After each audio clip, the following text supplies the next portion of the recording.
Yo, what's good, bro? Bro, so we got a trade. We just smacked TP1.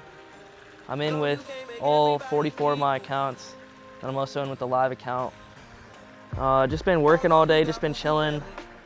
Got some guys we're gonna meet up with tonight, but right now, focusing on this trade. Really big dub on the live account if this smacks, or when this smacks. We don't play the ifs. And I mean, real quick, just on that, you got to really rephrase the way that you're talking and saying things, because even just me saying like, oh, if this trade smacks, I'm almost like implying doubt that it's not going to smack. And you know, your words have a lot more power than you mean. So even just cutting out small things like that and just saying like when this trade smacks, or you know, this trade is going to smack, this trade will smack. You're just rephrasing your energy into a better way. Alright, what's up guys? I'm not gonna lie, today's not been a good trading day. I just wanted to be transparent with y'all. Lost a lot, to be honest. I'm down $2,000 on my live account. And then I'm down like $800 to $900 on all my accounts. And you know, this is also the real of trading. There's gonna be up days, there's gonna be bad days, and I'm not gonna lie. Today, low-key hurts my mental a little bit. Most of the times on a red day, I'm just like, all right, whatever, just help out the charts. But today, low-key stings, bro. And there's nothing else I can do today. The biggest thing I can't let it do is just, you know, affect my mood, ruin my day or anything like that. I need to still, you know, live out my day in a good manner. One thing that really affected me for a long time was whenever I'd have a bad day, I'd just be in a bad mood for the rest of the day. But I'm trying to, you know, fix those issues. Low-key just a really hurt trading day, but I think that's part of the game too. You're not gonna win every day. More than Miami and caught me a boat. Hold my fiends, don't stop doing coke. Bitch, I'm a champ on top of the ropes. New Louis V's every time I tote. 9mm every time I tote. I do all the shit without a stylist. I got money, never went to college. Honestly, you know, took those L's and everything. I did take another trade, and it did bang out for all the boys.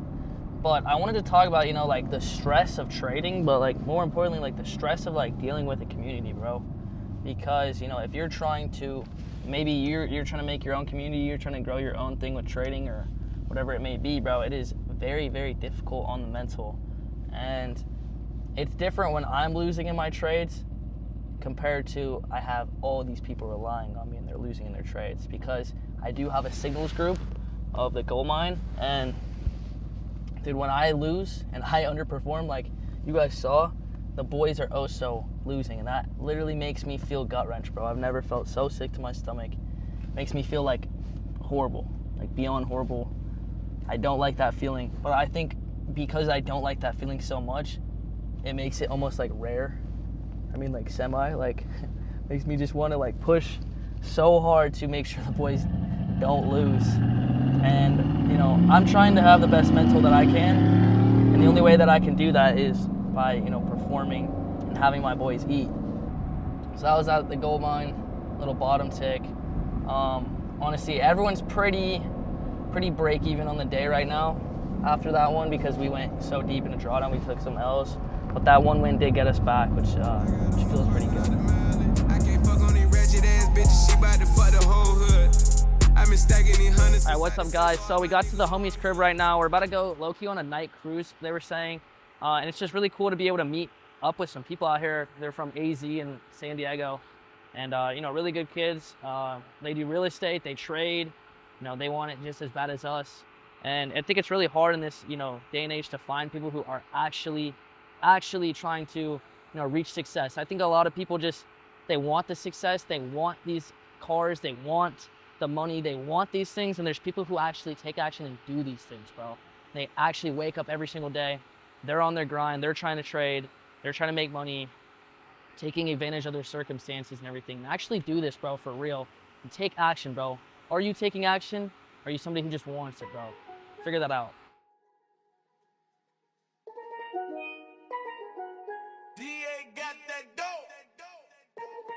Ice water turn Atlantic. Yo. Night calling in the phantoms.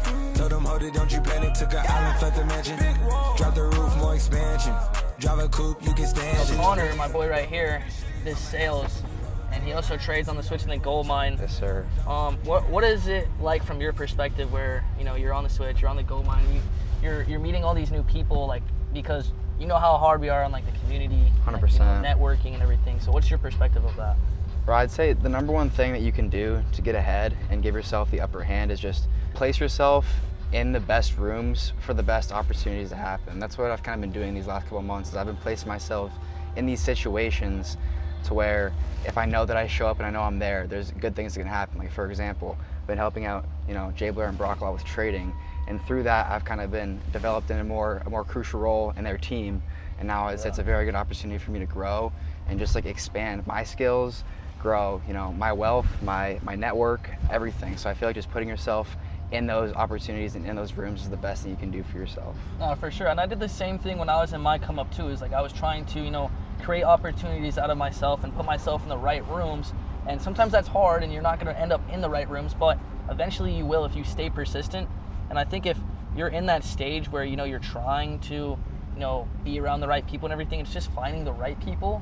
That's the most important thing. And then just being like persistent, bro. Like, a lot of people are going to say no. Like, that with sales, bro. Like, you're going to have people who have ejections. They're going to have rejections.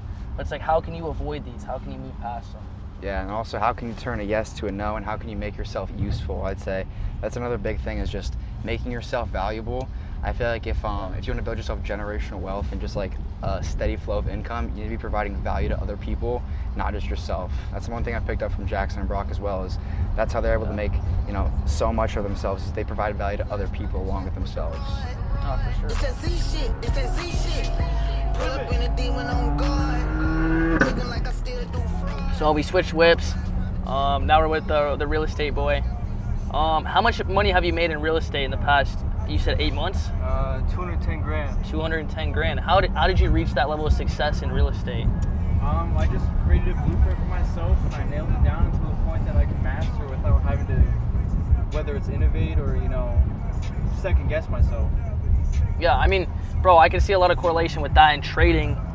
Same thing with me, I got to stick to a blueprint every day, I got to do the things I'm saying, and you can't really like fall away from that, Yeah, I would say that there is a point in your business you got to pivot and kind of innovate, but, once you get to that point where you nail down what you know you're doing, then you can start to pivot, but 100% agree with you. No, for sure. I think I'm honestly in that stage right now where, I had something that worked for a while, or I guess it's different because I have like multiple things, but one of them I'd say I'm very strongly pivoting right now, and it's because, what was working for a while, but, stuff starts to fall out. You got to innovate, like you're saying, you got to pivot. Yeah, if whatever you're working on starts to, not work out for you, you got to pivot. That's what I always tell people, is like, they kind of stick to one thing, and then once they have those downs, they ride them out, which isn't entirely bad, but like if it's continuous losses, you got to pivot. You can't sit in that, loss. You got to continue to change. Fuck her on the yacht, I've been on pool. She an addict for the lifestyle in the paddock. Daddy, have you ever felt Chanel fabric? I be dripping to death, I need a cash. You got to pull it hard. I know it's a bit risky, but You gonna pull it, bro? Let me do it. Yeah, it's all Jay Blair, bro. Dude, it's gonna suck up, huh? I know. Dude, come on now.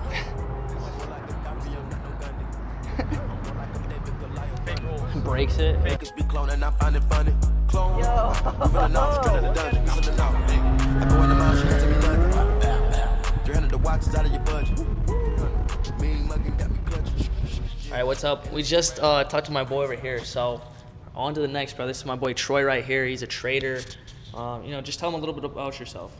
I'm Troy. I'm based in San Diego. I've been trading for around 4 years now. The biggest difference between my profitable and unprofitable self, it was basically just a mindset shift. It really didn't come down to strategy. Yeah. I mean, every strategy, I guess you could say, works. Yeah. It's all down to the person and how they handle their emotions. Yeah. They manage risk and discipline.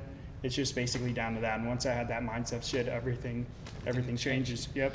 No, that's literally all it is, guys. There's a saying that's 10% strategy, 90% mental for a reason. At the end of the day, every strategy works. Everything can work. It's just up to you to perform and not mess up. I feel like a big thing is just like not over risking, not over trading, and just like sticking to your plan, your rules. What about you, bro? What's your name? How old are you? My name's Jackson, just turned 21, and I'm a realtor here in Phoenix, Arizona. Been a realtor for like a little over a year now in the real estate space, yeah. How do you like selling houses out here in Arizona? Is it a competitive market? It's as good as you make it. Like if you can make it good, then it turns good. I like selling homes because I like genuinely helping people. You can get your paycheck at the end of the day and help somebody too. So it's like a double win. Yeah. For sure, bro. Yeah. I do the same thing. I think the best fulfillment that you guys can have is like helping out other people. Like you can make yourself, rich, whatever, but you're never gonna like find true fulfillment unless you're helping the ones around you out. I got to follow me in BET Awards. When your well run dry, you know you need me for it. When I pull up in a Buick, you know what I'm doing. If the police get behind A really important thing that I got for advice is to just be careful with networking. Like those guys, absolutely chiller, bro. They were chill. But I see a lot of people pushing networking, trying to meet up with like-minded people, and it's going to be difficult, bro. It's because a lot of people, they're not gonna have the same morals as you, they're not gonna have the same drive as you, they're not gonna have the same like brain operation as you, and I just be very careful. I've met up with a lot of people that I've met online, and bro, like not many of them are chill. I would just be very wary of people that are trying to leech on you for success, leech on your drive, your potential, because you don't want to lower your energy when you go out and meet people, okay? You want to be heightening your energy. You want to be hanging out with people that are better than you, bro. And you gotta, take that and be like, okay, well, this person is better than me. It's not like a pride thing. It's just maybe they're more knowledgeable than you, more, they have more experience than you. They have more resources than you, whatever it may be. You want to be heightening your energy, bro. You don't want to be, hanging out with people that are just gonna lower your energy, bro, kill your vibe. Maybe they're a lazy individual and you get dragged into laziness because of them, So I would just be very careful with networking. Those boys were chill though. Oh yeah, just a chill day. Getting ready to go back home though, for sure. And yeah, just experiencing Arizona, trying to soak it all up. Another thing, bro, is just like living the moment, One day, all these videos, bro, they're gonna look so old. I'm gonna be, that was just such a young version of me. And you really gotta live in the moment, bro, because time be flying. That's one thing that I've realized. Once you're like not going to school, bro, you're chasing success, bro, the time be flying, bro. It's like July 1st today, and I can't even believe it's July. But hope y'all liked the video. If you did, make sure to drop a like on the vid, subscribe, and I'm just trying to keep pushing these, bro. So, yes, sir.